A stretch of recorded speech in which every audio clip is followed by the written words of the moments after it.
Перед совещанием с активом района президент посетил центральный парк города Гал. Глава администрации города Нарсол Джопуа доложил, что ремонтные работы на объекте скоро завершатся. Стоимость работ 5 миллионов 4 тысячи рублей, в том числе НДС. Этапы работ были разбиты на 3 части. Первая часть, но здесь в принципе большая влажность наблюдалась. В связи с этим были проложены дренажные трубы. Здесь по всей территории проложено около 315 метров дренажных труб, соответствующие люки, резервуары и так далее. После этих работ были 475 метров проложенные каменные бордюры, садовые маленькие. И, соответственно, после них тротуарное покрытие. На сегодняшний день, в принципе, 95% работ закончены. Все лавочки установлены, освещение установлено, мусорные баки установлены. По итогам первого полугодия объем поступлений в бюджет составил 32 миллиона 207 тысяч рублей. При плане 22 миллиона 453 тысячи рублей. План выполнен на 143%. Подоходный налог при плане 13 миллионов 50 тысяч, выполнение 21 миллионов 387 тысяч рублей. Перевыполнение составило 8 миллионов 336 тысяч рублей. Процент выполнения составила 164%. Динамика рост 168%. НДС при плане 1 630 тысяч рублей, выполнено 1 731 тысяч рублей. По сравнению с первым полугодием прошлого года налогов и других платежей поступило на 8 миллионов 542 тысячи рублей больше. Расходная часть бюджета Галского района за первое полугодие исполнена на 101%. В том числе с резервного фонда президента Республики Абхазия 200 тысяч рублей. Расходная часть бюджета Галского района за полугодие 2023 года исполнена на 101,8%. При утвержденных бюджетных назначениях за полугодие 2023 года в размере 115 миллионов 197 тысяч рублей. Фактическое исполнение составило 117 миллионов 222 тысячи рублей. В первом полугодии была завершена работа по инвентаризации жилого фонда. Речь идет о многоквартирных жилых домах. По этому вопросу создана рабочая группа, в которую вошли представители районного собрания. После совместной работы мы двигаемся дальше. Речь идет о рассмотрении заявлений на получение жилья заявителями. Далее, отдел водоснабжения и водоотведения. Все мы знаем, с какими проблемами столкнулась республика в связи со стихийными бедствиями на разных территориях. Но в Галском районе по поручению главы администрации нами были проведены масштабные работы. Относительно нас они действительно масштабные по расчистке русел рек и по расчистке канализационных ливневых стоков. Благодаря проделанной работе нас эти стихийные явления, даже в случае так называемых залповых ливней, мы мало пострадали. Хотя у нас в этом вопросе все равно есть проблемы. Мы продолжаем очистку ливневой канализации. Это касается южной части, нижней части города. Работы продолжаются, но мы ориентируемся на те средства, которые есть в нашем распоряжении. Далее. Зарегистрировано от отдела водоснабжения и водоотведения 11 позиций, где были проведены работы по восстановлению поврежденных водоводов и восстановлению подачи воды к потребителям. Также проводится плановый осмотр системы водоснабжения, которая, как было отмечено, находится в плачевном состоянии. 2 линии водовода – это трубы диаметром 700 и вторая труба диаметром 500 на протяжении 12,5 километров каждая, снабжающие город. Они были проложены в конце 60-х годов 20 века, и до сегодняшнего дня масштабных ремонтных работ на этих линиях не проводилось. В связи с этим возникают массовые утечки, но мы пока справляемся. Далее, коммунальный отдел. Это сокращение расходов на электроэнергию. Значит, исходя из новых тарифов и учитывая потребление электричества в городе, мы должны были заплатить в год порядка 1 миллиона 300 тысяч рублей. Но коммунальным отделом была проведена работа по замене ламп городского освещения на энергосберегающие. И мы буквально сократили эти расходы в 10 раз. Сегодня, исходя из тарифов, исходя из оценки комиссии, которая была совместно с электросетью проведена, мы платим в год порядка 120 тысяч рублей.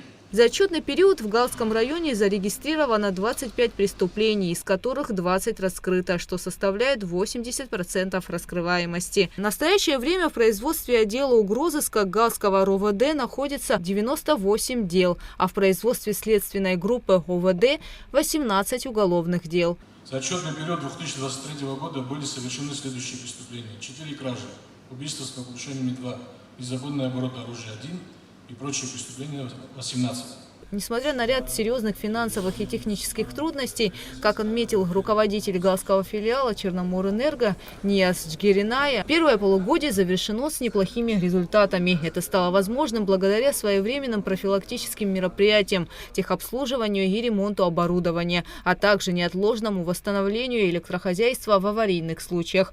В городе Гал установлено 2 дополнительных трансформатора, заменено 25 опор и 3 километра линии электропередачи. С 5 июля проводятся работы по установке приборов учета в городской черте. Работают 3 оперативные выездные бригады. На сегодняшний день приборы учета установлены 321 абоненту. На данный момент нашему филиалу руководством РУК Черноморэнерго было выделено приборы учета в количестве 1000 штук. И планируется установить более 2000. Оперативно-выездные бригады в день устанавливают около 50 приборов учета, если погода позволяет. В Гальском районе 7718 абонентов, из них льготников 369. За текущее полугодие Гальский район потребил 48 миллионов 192 тысяч киловатт-часов. В сравнении с 2022 годом на 8 миллионов киловатт-часов меньше. В 2022 году в этот же период потребление составляло 56 миллионов киловатт-часов. Потребление электроэнергии ниже даже по сравнению с 2019 годом.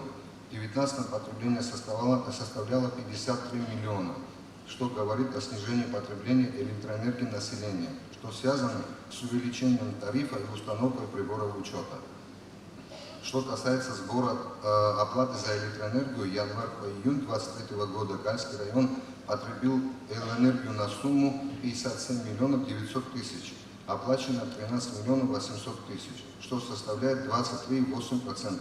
Задолженность составляет 44 миллиона 109 тысяч рублей. По юрлицам начислено 3 миллиона 900 тысяч, оплачено 3 миллиона, что составляет 76%. По физлицам начислено 53 миллиона 940 тысяч, оплачено 10 миллионов 800 тысяч, что составляет 20%. Один из лучших показателей в республике. О проделанной работе отчитался также и главврач Центральной районной больницы Астамур Гамге. За отчетный период в стационар поступил 181 пациент. Из них хирургическая помощь оказана 141 человеку. Гамге рассказал, что медучреждение нуждается в ремонте. В случае хотел бы заострить внимание на проблеме, связанной с ремонтом ЦРБ. Здание лечебного учреждения находится в критическом состоянии. Ремонтные работы в послевоенном периоде не проводились ни разу, капитально имеется в виду. Из-за ветхого состояния многих помещений работа в них становится невозможной по санитарно-эпидемиологическим нормам.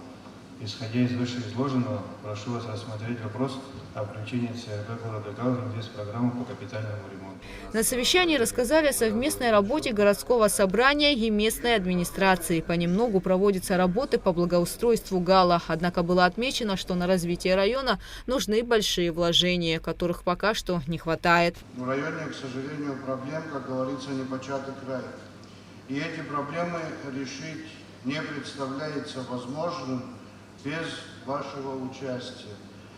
Константин Эдуардович на всех площадках озвучивает и борется за решение этих проблем. Собрание пытается донести до компетентных органов о проблемах, представляющих не решение этих проблем для нашего государства. Первая и основная проблема – это, как мы все знаем, документирование района населения. Этой проблеме не первый год, вы знаете, но, к сожалению, пока не видно окончания ее решения. Молодое и работоспособное население в связи с этим и другими проблемами, не видя перспектив для себя в поисках заработка и лучшей жизни, покидает район, оставляет район. хочу выразить огромную благодарность работникам отдела паспортного Гальского района, которые очень добросовестно выполняют свою работу, понимая проблемы и достойно относясь к жителям. Но это не сдвигает проблему с мертвой точки. Мы надеемся на наше совместное с вами, с центром, решение этой проблемы, ибо не нужно, я думаю, их перекладывать на плечи наших детей, так как все это сегодня в наших руках. С отчетным докладом об итогах деятельности за первое полугодие выступил глава администрации Галского района Константин Пилия, по словам которого в районе непростая ситуация с инфраструктурой. Также существуют проблемы с бесперебойным снабжением питьевой водой и восстановлением дорожных покрытий, как проселочных дорог, так и дорог в черте города. Говоря о качественном снабжении электричеством, глава района отметил, что необходимо реставрировать электросети и установить дополнительные трансформаторы. По мнению Пилия, также необходимо уделить более пристальное внимание воспитанию детей дошкольного возраста. Основу экономики Галского района составляют предприятия сельскохозяйственной отрасли, торговли и сферы услуг, а также природные ископаемые в виде щебня и песка. В районе имеются залежи торфа. Конечно, для сельскохозяйственной отрасли была и остается важнейшей частью экономики, на которую мы делаем упор. Общая площадь района составляет 43 тысячи квадратных гектаров. 40 тысяч гектаров, сельхозугодий из них 28 тысяч. Задействовано на сегодняшний день 13 тысяч га. Согласно инвентаризации, на текущий период числится 7 тысяч насаждений орехов фундука. В среднем из 1 гектара собирают 1,5 тонны. В общем, район производит до 10-12 тысяч тонн. Цитрусовых в районе, считается, что в Гальском районе цитрусовое производство очень развито, но это не так. У нас всего лишь 300 гектаров, это разбито на 3 небольшие предприятия. Занимаемся выращиванием ягодных культур, из выделенных 200 гектаров освоено 20 гектаров. Эти 20 гектаров, для понимания, полным циклом, это и орошение, это и мелиорация, это и, как говорится, и забор, охрана. Без комплекса, и теперь только нужно им наращивать объемы. В среднем с корня голубика даст от 3 до 5 килограмм. В этом году первый урожай рассчитываемся до 10-9 тонн. Всего под кукурузу, овощевые и овощные культуры обработаны 3000 гектаров. Из них под кукурузу 2700 гектаров, остальные 340 гектаров – это остальные культуры. По целевой программе развития сельского хозяйства за отчетный период из представленных 9 проектов одобрено 8 на сумму 3,5 миллионов рублей. Для сравнения, в прошлом году было одобрено 9 проектов на сумму 7,9 миллионов рублей. Хотелось бы отметить, что в районе создана и комиссия по инвентаризации сельскохозяйственных земель, которая работает второй год. Работа объемная, трудоемкая и напрямую зависит от погодных условий. Эта работа дает возможность выявить реальную картину по использованию земель. Далее производится юридическое закрепление земель за жителем, и данные передаются в налоговые. Например, в прошлом году это дало возможность добавить более 500 тысяч рублей в виде оплаты земельного налога. Работу эту мы продолжаем. По линии управления городского хозяйства, в частности, жилищного отдела, была создана комиссия по инвентаризации жилищного фонда. В этом году работа полностью завершена. Комиссия создана для полного понимания количества многоквартирных домов и квартир в них. Обязан сказать, что в Гальском районе не стояло на юридическом балансе, так сказать, ни одно здание и сооружение. Мы начали эту работу, и уже 3 здания мы взяли на баланс. Это звучит как бы 3 мало, но это здание администрации, здание отдела образования и здание, в котором расположен суд, прокуратура района, ЗАГС и нотариус. Необходимо было замерить объем помещения, оценить материальную стоимость и только после этого взять на баланс администрации. А это стоит финансовых затрат. Работа трудоемкая, но необходима, и мы обязаны ее продолжать. В работе управления городского хозяйства необходимо обновить техническое оснащение. Техника устарела, подвержена большому износу. Нужен и колесный трактор, 2 мусоровоза, о чем Дмитрий Александрович говорил, так называемый, под евроконтейнеры. 1 хотя бы мусоровоз под большой контейнер, 1 машину-вышку и хотя бы 1 КАМАЗ и самосвал. В районе эта техника вся отсутствует, а вышеназванные, они в сложной ситуации пока работают. Но... Константин Пили отметил, что туристическую сферу в районе необходимо развивать. Отдельная сфера – это туристическая составляющая. В районе более 19 километров прибрежной полосы. В районе она совершенно не развита. Это красивейшая живописная набережная, это эвкалиптовые рощи, это песочные пляжи. И знаем, что и в советские времена эта зона была не очень востребована, да, и было тяжело привлечь отдыхающих. И сейчас такой период, что там практически невозможно привлечь инвестора. Это вопрос инфраструктуры, это дорожное покрытие. И сегодня перед депутатами парламента стоит вопрос рассмотрения законопроекта о портотелях. При разумном зонировании и определении квот это без сомнения могло бы дать импульс экономическому развитию всех сфер жизнедеятельности района. Мы жестко нацелены на благополучие населения, экономическое развитие, сохранение и укрепление государственности. Те тенденции, которые обозначились, выполнение плановых показателей, появились предприятия в области сельского хозяйства. Вот такие маленькие ростки, это, конечно, хорошо, но этого мало. О чем бы я хотел вас попросить? Вот основа экономики Гальского района, если не говорить о таком крупном предприятии, как Ингургэс, это, наверное, сельское хозяйство. В советское время здесь были предприятия сельского хозяйства, в основном, которые специализировались на выращивании цитрусовых. Я так понимаю, что эти предприятия сегодня находятся в аренде, правильно?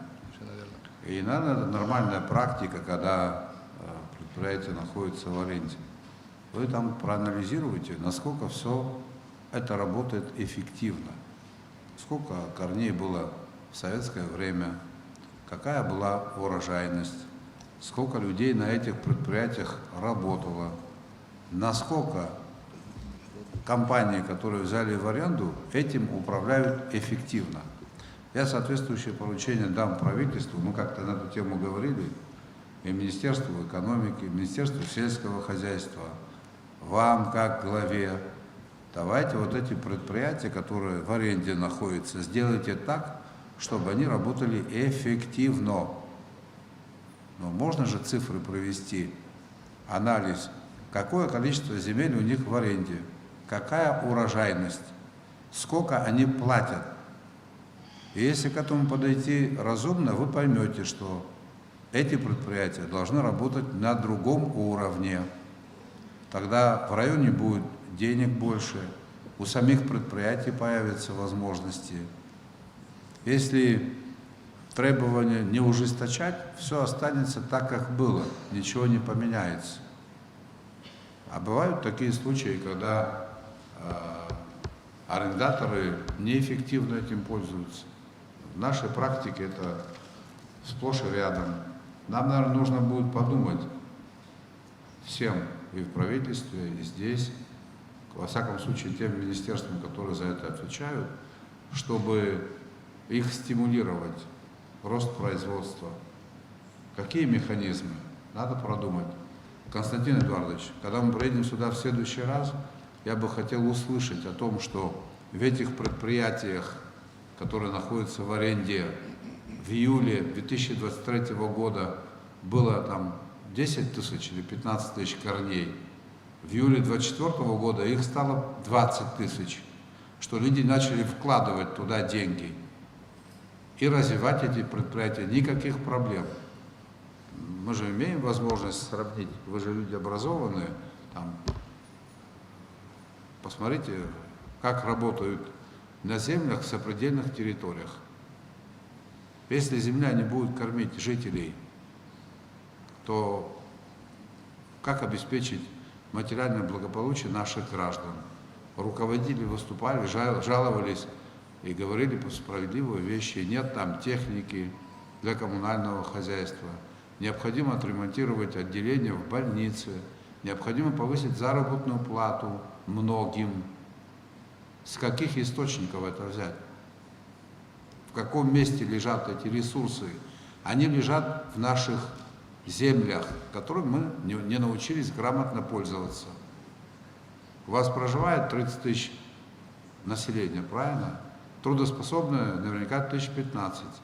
Задействовано, наверное, в экономическом секторе сколько? 5 тысяч. Вот 10 тысяч людей. Гальцы всегда славились тем, что они любили работать. Эти люди не имеют работу, потому что и хозяйствующие субъекты, и власть соответствующих условий не создала. Это наша с вами компетенция. О чем я хотел бы попросить руководителей местных, работать в режиме более динамичном. Вот эти хозяйства, которые работают в аренде, картину узнать на местах. Почему столько? Сколько денег они реинвестировали? Вы должны знать их бухгалтерию, потому что это ваше предприятие, оно государственное, находится в аренде.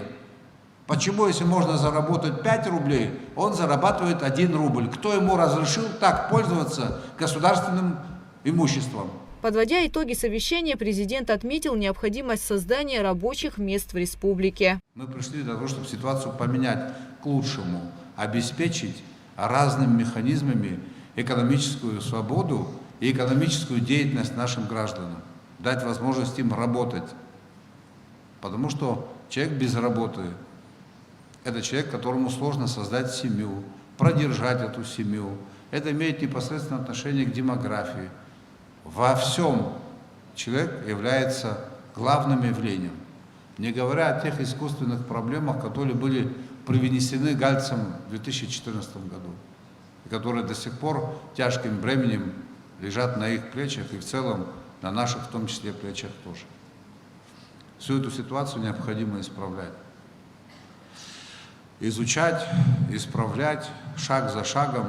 Это не просто над нами давлеют всевозможные объективные проблемы, субъективные проблемы, фобии, существующие и придуманные, политическая возня вокруг чисто экономических проблем, которая не прекращается. И жертвой этой политической возни становятся обычные наши граждане. Как относятся, я хотел бы обратиться к присутствующим здесь гальцам. Вот было внесено изменение в указ президента, и с некоторых пор, значит, ассортимент, ассортимент ввозимых продукций был расширен. Это решение правильно или нет, как вы полагаете? Правильно, правильно вы так считаете, да? А вы, наверное, слышите о том, как это решение воспринимается частью, скажем так, действующих политиков. Далее глава государства перешел к обсуждению темы энергетики. Основная задача – обеспечить людей электричеством. Население должно понимать, почему мы приняли такие меры. В чем была необходимость повышения тарифа. Это экономически обоснованная мера. Мы не можем себе позволить по-другому. Не потому, что мы так хотим. Таковы правила экономики. Система на самом деле требует больших инвестиций, она изношена. Здесь старшее поколение помнит. У нас есть, скажем так, объекты сетевого хозяйства, которые были сооружены в 60-х, 70-х годах. Это все нужно менять, это все серьезные финансовые ресурсы. И энергосистема должна в конечном итоге стать самодостаточной. Электроэнергия у нас в Абхазии бесплатная. И людям нравится это слышать и верить в это вранье, что она бесплатна, за нее можно не платить. Как же она бесплатная, если в системе Черноморэнерго работает, сколько там у нас, 800 тысяч человек, да? Сейчас, да. Да, 1000 человек. Им надо платить заработную плату? Надо платить. Изношенные сети надо менять? Надо. Вот ваши руководители докладывали, сколько трансформаторов надо поменять, сколько, значит, столбов поменяли, в разы больше. Это что, денег не стоит, что ли? А откуда эти деньги должны поступить, если эту услугу население не будет оплачивать? Поэтому я рассчитываю, надеюсь на то, что вы правильно понимаете шаги, предпринимаемые руководством Абхазии в этом направлении. Глава государства также отметил, что необходимо выровнять экономический потенциал районов. Меня, как гражданина и руководителя страны, конечно, беспокоят цифры, которые здесь были названы. 200 с чем-то выпускников, и только 2 имеют соответствующие документы с вытекающими отсюда последствиями. Мы этим тоже займемся. Вы знаете, легко разрушить, а тяжело создавать. Вот были приняты меры в 2014 году, которые привели к таким тяжелым последствиям. Потом они укоренились в сознании людей, части наших граждан. Якобы это верно. Сейчас нам придется это отыгрывать, и невозможно это сделать за один день. Но пошагово мы эти вопросы будем решать. Пошагово мы будем создавать условия для того, чтобы выровнять экономический потенциал Творчельского, Ачимчирского, Гальского района с западными регионами Абхазии. Если вы обратили внимание, потихонечку, скажем так, это идет сюда. Вот в Ачимчире появились объекты, связанные с туристической сферой. И здесь они появятся. Я в этом убежден. Появились инвесторы в сельском хозяйстве. Их количество будет увеличиваться. Мы будем создавать условия дополнительные. Этого бояться не нужно, потому что они будут платить соответствующие деньги тем, кто будет работать на этих предприятиях. В советское время эти предприятия тоже не принадлежали жителям, они принадлежали государству. Но при этом люди работали на предприятиях, и жители Гальского района были, скажем так, в материальном отношении одни из самых богатых. Президент еще раз подчеркнул, что важно запустить предприятия по переработке сельхозпродукции, при этом отметив результаты работы государственной программы по развитию сельских территорий, на которую ежегодно выделяется 100 миллионов рублей. Гугут Савардания, Раму Камкия, Абхазское телевидение.